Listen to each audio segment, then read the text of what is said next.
Topic is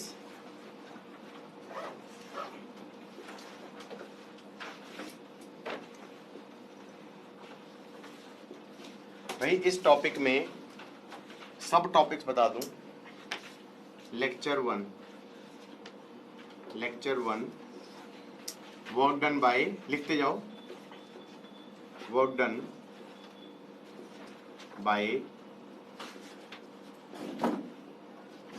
constant force, पहला topic. उसके बाद हो गया work done bye spring force,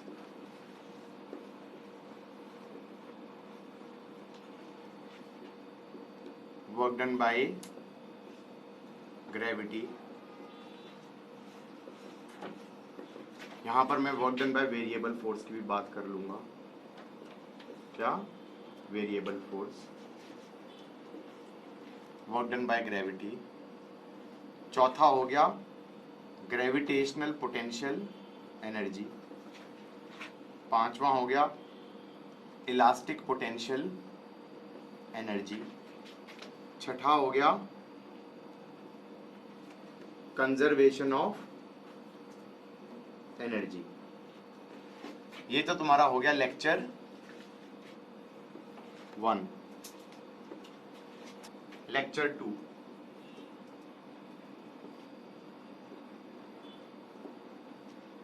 lecture 2 में पहला पार्ट तो आ जाएगा वर्टिकल सर्कल। सेकेंड पार्ट आ जाएगा कंजर्वेशन ऑफ लीनियर मोमेंटम। तीसरा पार्ट आ जाएगा head on collisions, head on collisions. उससे पहले एक पार्ट इम्पल्स भी आ जाएगा। क्या आ जाएगा? इम्पल्स। चौथा पार्ट आ जाएगा हेड ऑन कोलिजन।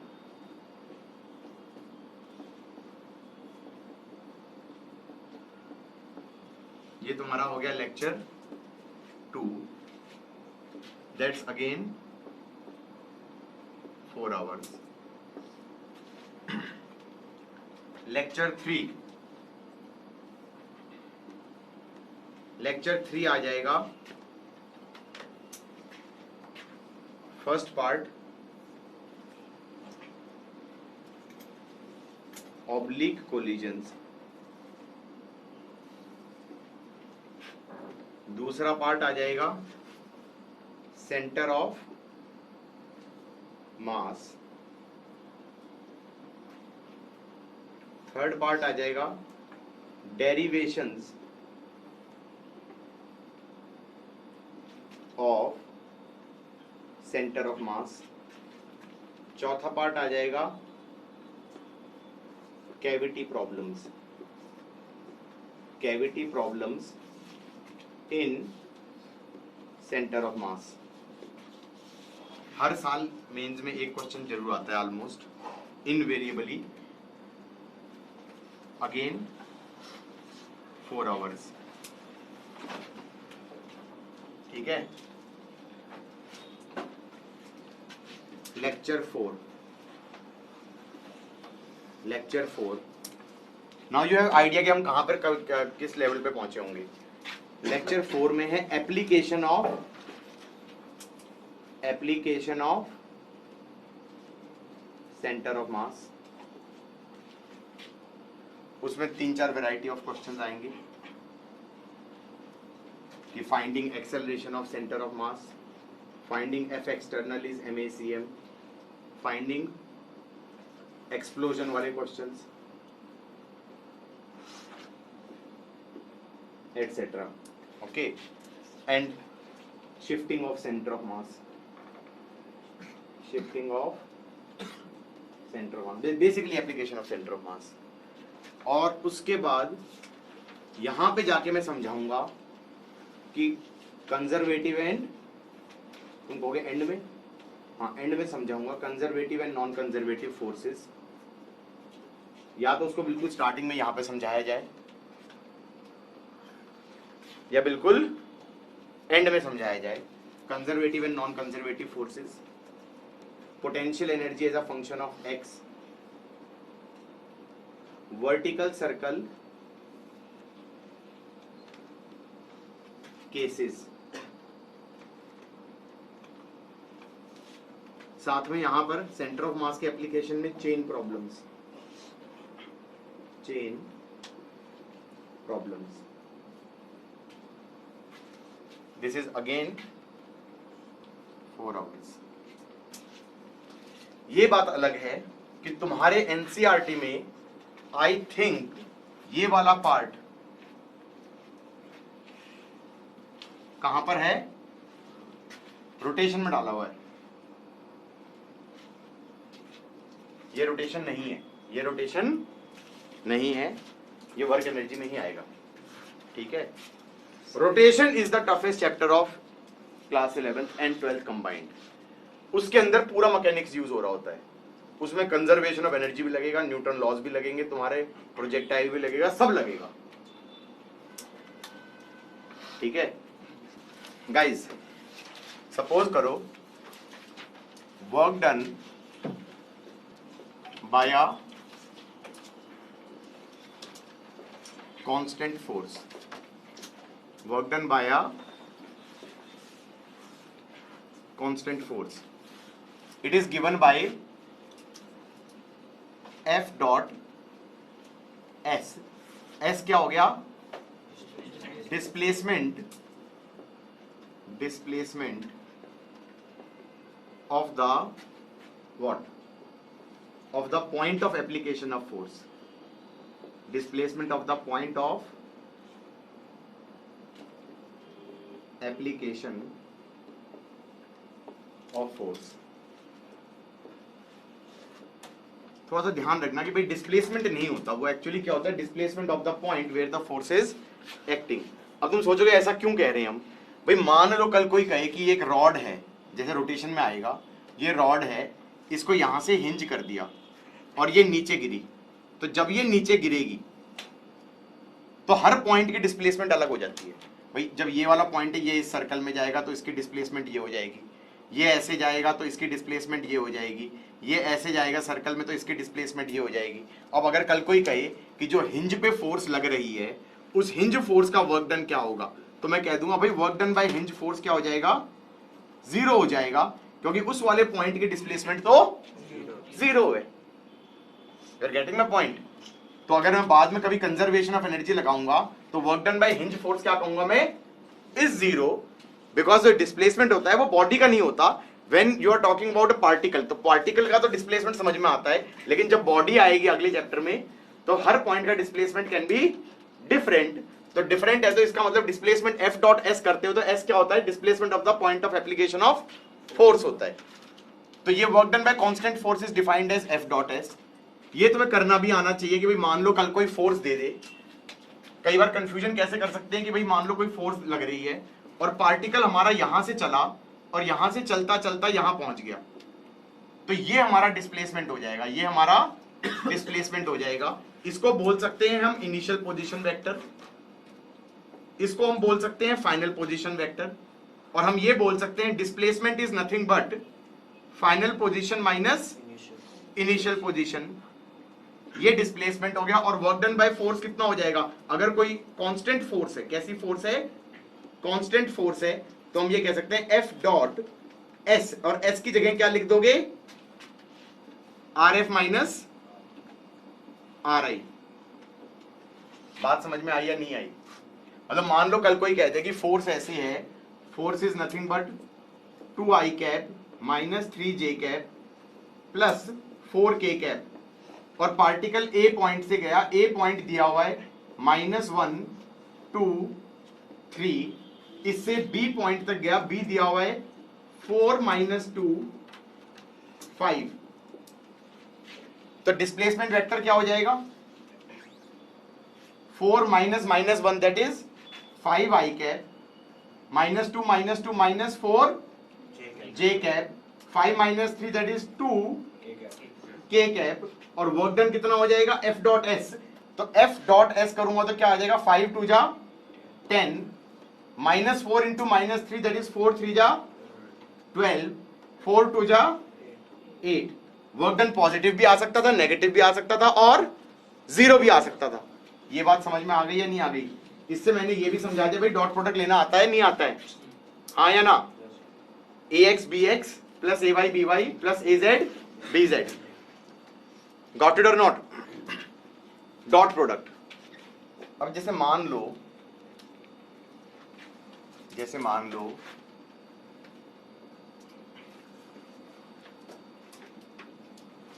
एक डब्बा है, नीचे mg लग रहा है, इधर F लग रहा है एंगल थीटा पे, और ये डब्बा और कोफिशिएंट ऑफ फ्रिक्शन दिया हुआ है म्यू काइनेटिक। ये डब्बा डिस्प्लेस हुआ x से और ये यहां से यहां चला गया। अब ये कह रहे हैं भाई वर्क डन बाय F कितना है? मैंने कहा वर्क डन बाय F कितना हो जाएगा? F तो इधर लग रहा है, डिस्प्लेसमेंट इधर हो गया, दोनों के बीच का एंगल कितना हो गया? थीटा। तो वर्क डन बाय F तो हो गया Fx cos थीटा। फिर हमसे पूछा गया वर्क डन बाय mg कितना है? mg नीचे लग रहा है, हाँ, डिस्प्लेसमेंट ऐसे हो गया, दोनों के बीच का एंगल हो गया 90, तो ये हो जाएगा mgx cos 90। cos 90 होता है 0। फिर मैं कहूंगा नॉर्मल भी लग रहा होगा और इधर काइनेटिक फ्रिक्शन भी लग रहा होगा और इसकी एक्सेलरेशन भी होगी। तो वर्क डन बाय नॉर्मल कितना हो जाएगा? वर्क डन बाय नॉर्मल हम कहेंगे that will be n x again cos 90। ये वर्क डन भी क्या हो गया? 0। वर्क डन बाय फ्रिक्शन कितना हो जाएगा? वर्क डन बाय फ्रिक्शन हो जाएगा म्यू के n x cos 180। हाँ, क्योंकि म्यू के n तो इधर लग रहा है, डिस्प्लेसमेंट इधर की तरफ है, बीच में एंगल कितना है? 180। तो ये हो जाएगा minus mu K N X, हाँ या ना? सो क्या मैं कह सकता हूं work done net on body is, can I say this is work done 1 plus work done 2 plus work done 3, ऐसे ऐड कर सकते हैं ना, क्योंकि स्केलर क्वांटिटी है, डॉट प्रोडक्ट इज स्केलर, तो हम कहेंगे सारे वर्क डन को ऐड कर दो। तो F का वर्क डन तो हो गया Fx cos थीटा और फ्रिक्शन का वर्क डन कितना हो गया? माइनस म्यू के nx। ये बात अलग है, यहां पे तुम्हें n लिखना पड़ेगा और वो किससे लिखोगे? न्यूटन लॉज से लिखोगे। हम ये कहेंगे F cos theta minus mu के n is ma, F sin theta plus normal is mg। तो दूसरे वाला वर्क डन क्या हो गया? माइनस म्यू के n की जगह लिख दो mg minus F sin theta into x। Got it or not? Done. Suppose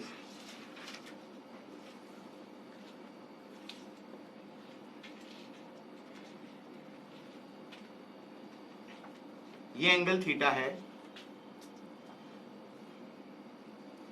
एक डब्बा है, डब्बे का मास m है, ये हाइट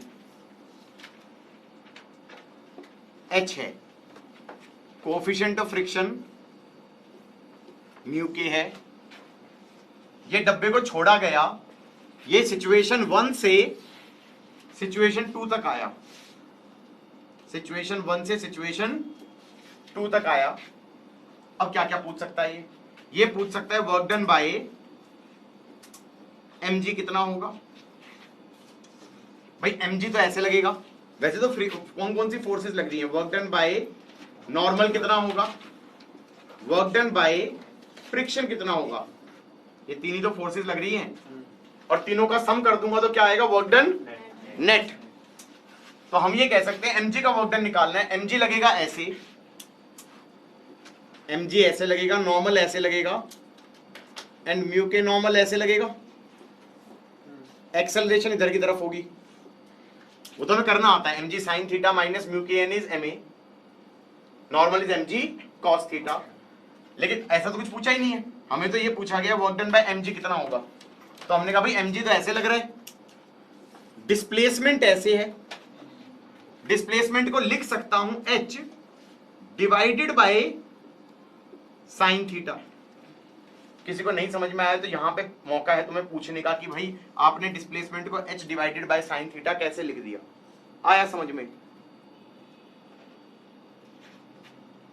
भाई ट्रिग्नोमेट्री से लिखा है, ये h है, ये थीटा है, इसको x ले लो, h by x is sine theta, x इज h by sine theta.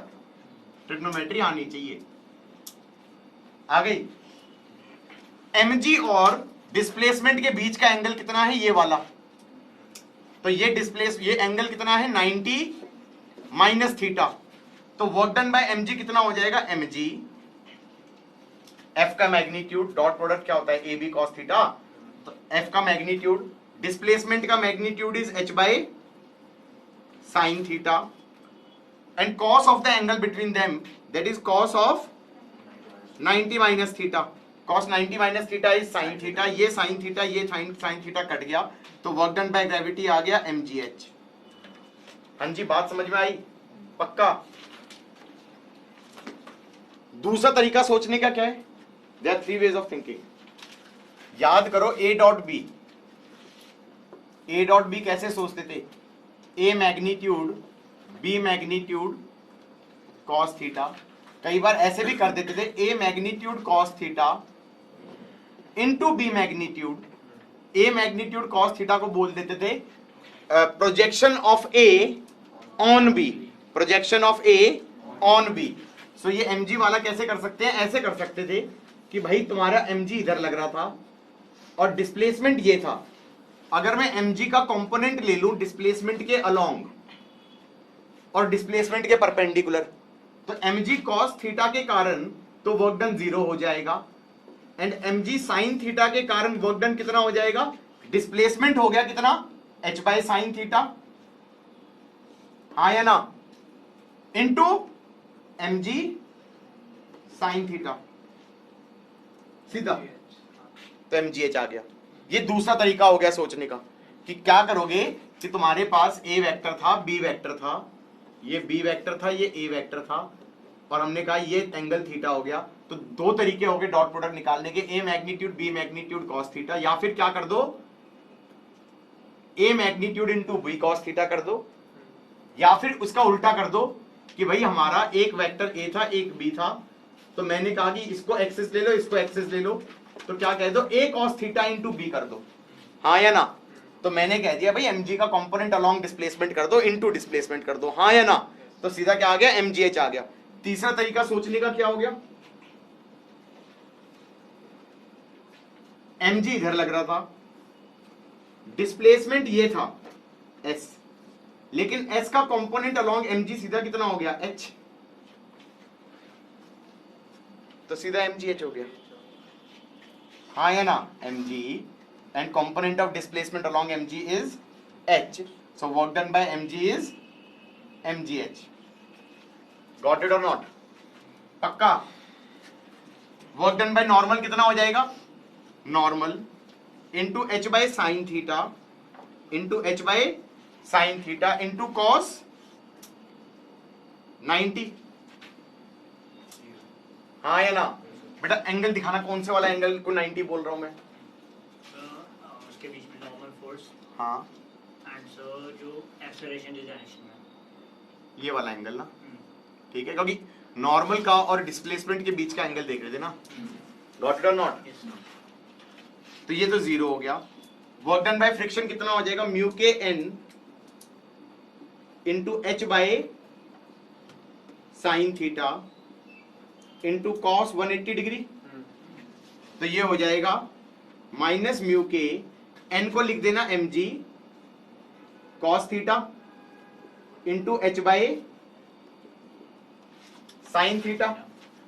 So work done net कितना हो जाएगा इस केस में, वर्क डन नेट हो जाएगा mgh माइनस म्यू के mgh cot थीटा, हाँ या ना? mgh माइनस म्यू के mgh cot थीटा। एक और क्वेश्चन समझा देते हैं भाई, इधर देखो, ऐसे है, ये मास m है, फोर्स F इधर लगाया, इस बार इन्होंने कहा ये एंगल थीटा है, और उसने कहा कि ये गया L इधर की तरफ गया, ये L दे दिया। What is work done bye all the forces in going from 1 to 2? भाई इसके ऊपर एक F लगेगा, नीचे mg लगेगा, इधर नॉर्मल लगेगा, इधर म्यू के नॉर्मल लगेगा। हाँ जी, बात समझ में आई? So work done by F कितना हो जाएगा? FL cos 0, FL हो गया, हाँ या ना? वर्क डन बाय mg कितना हो जाएगा? वर्क डन बाय mg हो जाएगा, mg तो इधर लग रहा है और डिस्प्लेसमेंट ये है। डू यू रियलाइज इन दोनों के बीच का एंगल कितना है?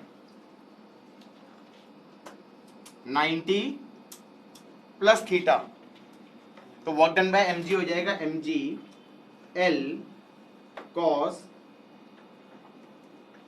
90 प्लस थीटा, ये कितना हो जाएगा?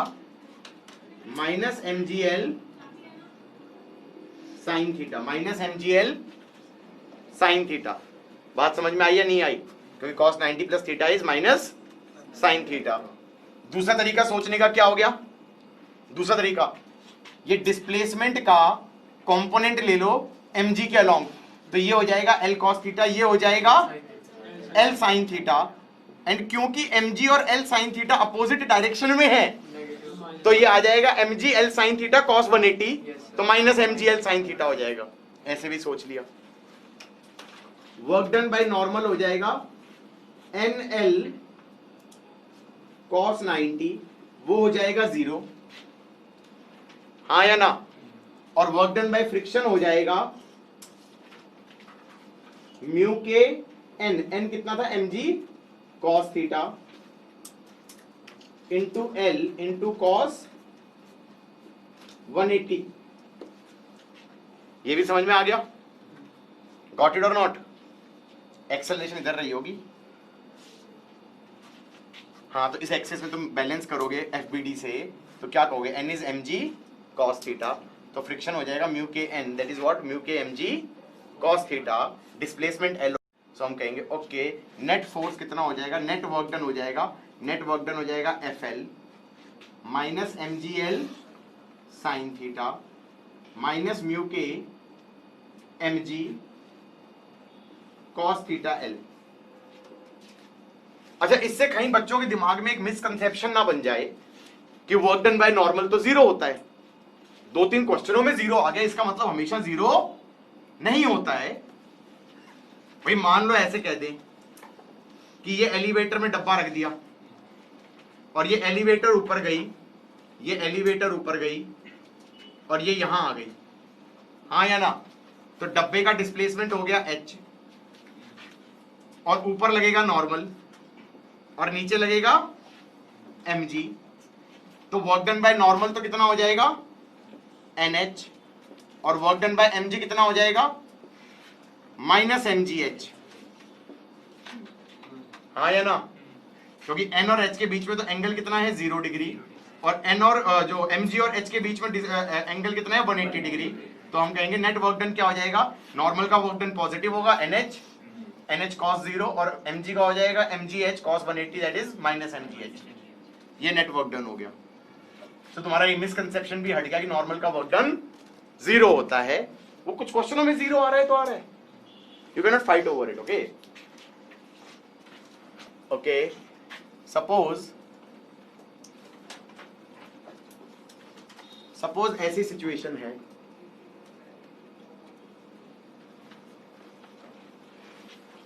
एंड ऐसी सिचुएशन है,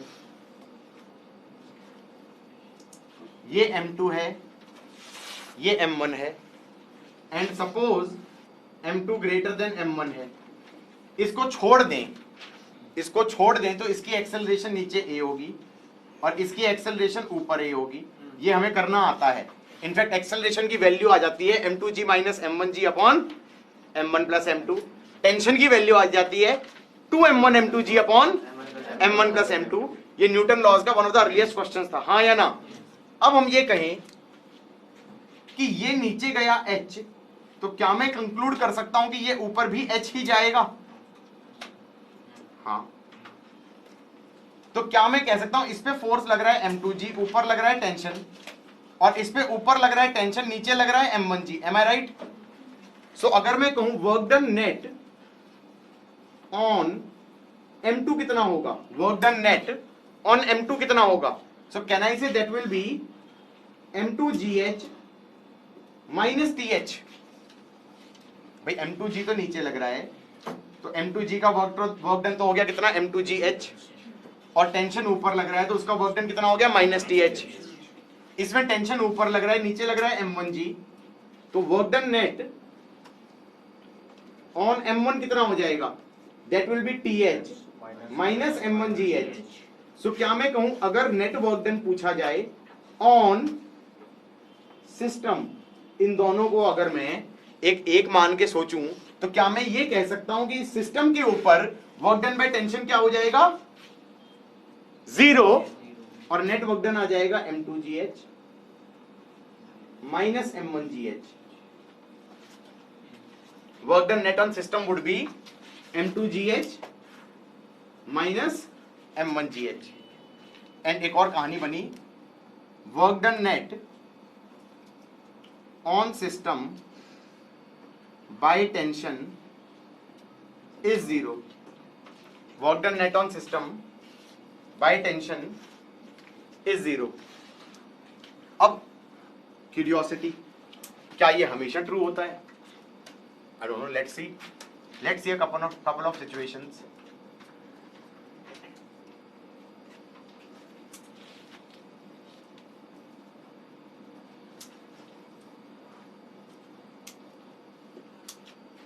ये m2 है, ये m2 है, तो इस पे लगेगा m2g, ऊपर लगेगा t, इधर लगेगा t, नीचे लगेगा m1g, इधर लगेगा नॉर्मल। अब यहां पे अगर कहा जाए कि इसका डिस्प्लेसमेंट h हो गया, तो इसका डिस्प्लेसमेंट इधर h हो जाएगा, इस पे नेट वर्क डन तो क्या हो जाएगा, m2gh माइनस th। ये तो नेट वर्क डन हो गया m2 पे, और net work done on m1 हो जाएगा th ही होगा, क्योंकि इनका वर्क डन तो m1g h cos 90 0 हो जाएगा, नॉर्मल का भी 0 हो जाएगा। So this is your work done net on system, हाँ या ना? गेटिंग माय पॉइंट और नॉट? सपोज करें ऐसा सिचुएशन है,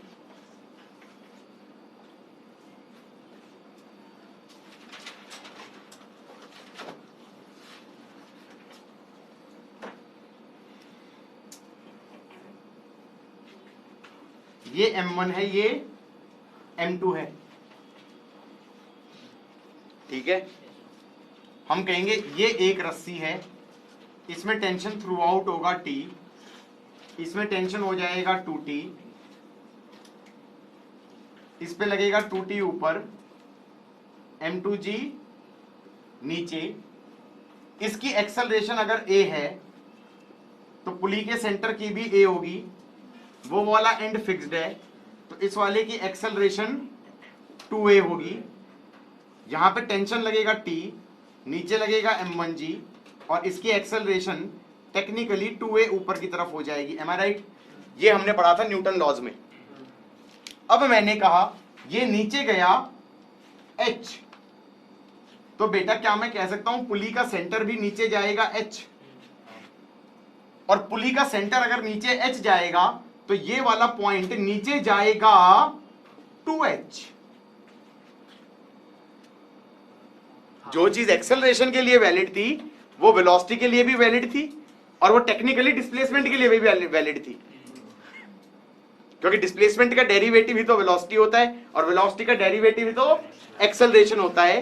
तो जो चीज तुम्हारी एक्सेलरेशन के लिए वैलिड थी वो डिस्प्लेसमेंट के लिए भी वैलिड थी। और वो सोचा भी जा सकता है, क्योंकि पुली जब नीचे आएगी तो इधर भी रस्सी आएगी, इधर भी रस्सी आएगी, तो ये वाली रस्सी का पॉइंट नीचे चला जाएगा 2h। समझ में आया? और ये 2h जाएगा तो ये ऊपर कितना जाएगा 2h। अब कोई पूछे what is work done on m2, तो हम कहेंगे वो हो जाएगा m2g h minus 2t h। ये तो वर्क डन हो गया net on m2। Work done net on m2, फिर work done net on m1 निकालेंगे तो वो हो जाएगा t into 2h minus m1g 2h। हाँ जी, सही कहा मैंने। तो ये हो गया net work done on system. इसको काट दो। So net work done on system क्या हो गया m2gh माइनस m1g 2h। बात समझ में आई? सो हाँ, ये चीज ट्रू होती है, work done by tension on system is 0। Work done by tension on system is 0। In fact, some people prefer not to use constraint in my way. They prefer to use this as a constraint का फंडा। क्या हमने ये वाला question किया था? हमने technically ये वाला क्वेश्चन किया था। कैसे कैसा क्वेश्चन था? ऐसा क्वेश्चन किया था, ऐसा दिया था, ऐसे दिया था, ऐसे दिया था, यहां पे कील ठोक दी थी, इधर से F लगाया था, इसका मास m1 था, इसका मास m2 था, इसका एक्सेलरेशन a1 था, इसका एक्सेलरेशन a2 था, और हम कहते थे F minus 3t is m1 a1 and 4t is m2 a2। ये मैंने सिखाया था। फिर मैंने कहा था ये फिक्स पॉइंट ले लो, फिक्स पॉइंट से इसका पोजीशन ले लो x1, इसका ले लो x2, और फिर कह दोगे 1 2 3 3x1 plus 4x2 is L। Double differentiate मारोगे, दो बार डिफरेंशिएट मारोगे, 3a1 plus 4 minus a2 is 0। Minus a2 क्यों करते थे? क्योंकि in the direction of a2 ये distance x2 is decreasing and in the direction of a1 this length x1 is increasing। तो जहां पे इंक्रीजिंग होता है तब साइन चेंज नहीं करते, और जब डिक्रीजिंग होता है तो वहां पर दो बार डिफरेंशिएट करते हुए साइन चेंज कर देते हैं। कुछ लोगों ने कहा नहीं ऐसे नहीं करेंगे, हम ऐसे कह सकते हैं कि मान लो इधर लगी टेंशन T और इधर भी लगी टेंशन T लगी है, तो क्या हम ये कह सकते हैं इसका डिस्प्लेसमेंट ले लूं से कुछ भी ले लो y1, इसका डिस्प्लेसमेंट ले लो y2, ऐसे ही जानबूझ के। तो क्या मैं लिख सकता हूं minus 3t y1 plus 4t y2 is 0। ये क्या कर work done net on system by tension should be 0। तो इसके ऊपर वर्क डन बाय टेंशन कितना हो जाएगा? 3t पीछे लगा, डिस्प्लेसमेंट y1 ले लिया, तो ये हो गया माइनस 3t y1, और यहां पर देखा तो 1 2 3 4 4t y2, that thing should be 0। so technically you have 3y1 is 4y2।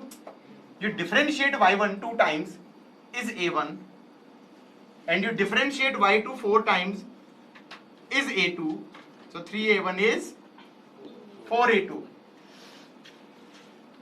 I am never going to use this फंडा। ये बस बताने के लिए है कि मैं हाँ ऐसे भी कर सकते थे। ये तो बहुत ही खतरनाक हो गया। न्यूटन लॉज में मैं बैठ के ये बता रहा हूं कि वर्क डन बाय टेंशन 0 होता है सिस्टम पे। चलो इससे कंस्ट्रेंट सीखें।